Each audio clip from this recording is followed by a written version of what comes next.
Bonjour à tous, BD et confinement, épisode 4. Aujourd'hui nous vous présentons une bande dessinée déjà un peu ancienne, mais dont la lecture nous paraît nécessaire en ces temps particuliers. Ignès, de Loïc Devilliers et Jérôme Davio, paru en 2009 aux éditions Glénat, est tout à la fois un coup de cœur et un véritable coup de poing à l'estomac. Ce livre, intelligent et sensible, traite de manière immersive du problème des violences au sein du couple. Il nous paraissait indispensable de le remettre en avant alors même que le nombre de cas de violences conjugales explose en période de confinement. Loïc Devilliers a accepté de nous en dire quelques mots.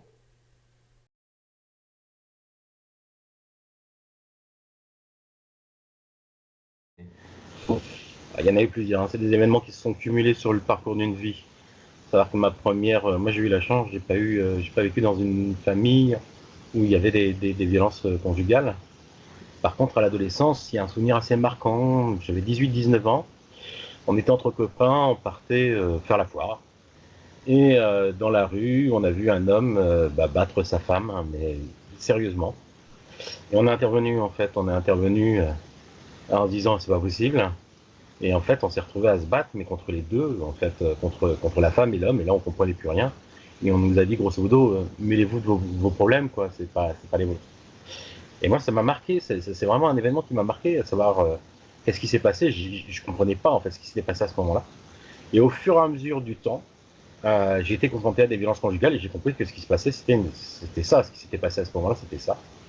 Jusqu'au moment où j'ai eu besoin de m'exprimer sur le sujet, et donc d'en faire les.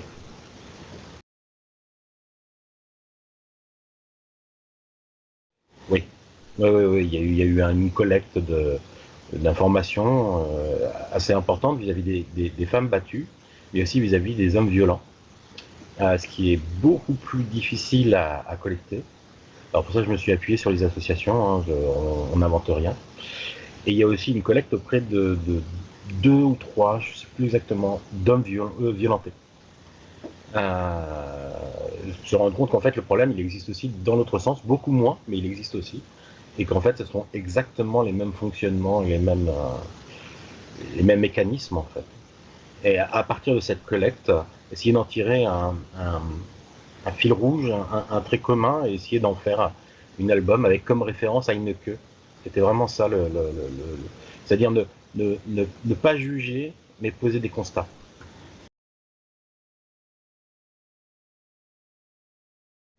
Mais en fait, là, moi avec Jérôme, on a fait quelques livres ensemble. Quand il est sur ce domaine-là, c'est-à-dire le domaine de l'intime, il est dans la vie. Et en fait, il va pas chercher.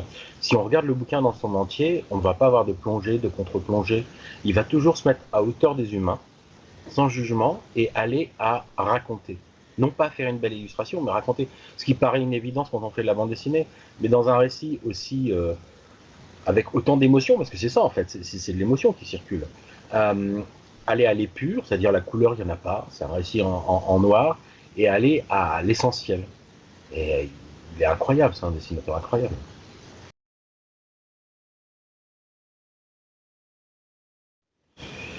Est-ce qu'un album est plus que jamais nécessaire? Je ne sais pas. Est-ce que euh, c'est toujours compliqué parce que à la suite de cet album, on a fait beaucoup d'interventions dans des foyers, qu'il y ait des femmes, mais aussi des tables rondes. Et c'est un, le constat, il est là. Tout le monde connaît le constat, tout le monde a les conclusions du constat en disant il faut agir. Mais est-ce que c'est pas notre bouquin qui est essentiel, c'est l'action. Et plus que jamais, c'est à l'action de se mettre en place.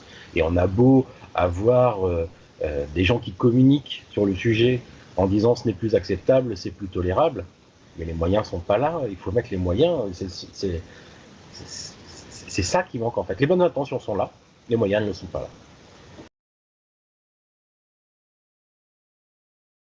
là. Donc c'est les éditions Glénat. Alors ça date pas du confinement, hein, le travail a commencé en amont. Le bouquin est épuisé, ça sera le troisième tirage, il y a déjà eu un retirage. Et, et donc l'éditeur, qui est Cédric Kinand chez Glénat, a proposé de venir compléter l'ouvrage par un dossier réalisé par une sociologue.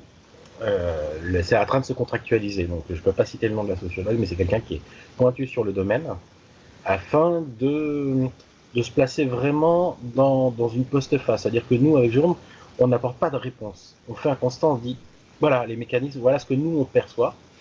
Et donc le travail de la sociologue va être de ramener tous ces éléments dans un contexte sociologique, avec des pistes, puisqu'on sait que ce livre est souvent utilisé pour libérer la parole, en fait. Quand il y a... C'est beaucoup de témoignages, j'en ai eu beaucoup de témoignages allant dans ce sens, c'est-à-dire que quelqu'un tombe sur le livre et après elle a besoin de s'exprimer. Que ce soit parce qu'elle l'a vécu, parce que cette personne est témoin, parce que... voilà. Et donc, quand on s'exprime, qu'est-ce qu'on en fait après? Donc l'idée, c'est de mettre aussi des outils à l'intérieur, sur les possibilités d'accueil, les procédures, ce genre de choses. Mais on n'a pas voulu s'en charger, on préfère que ce soit des spécialistes qui en parlent.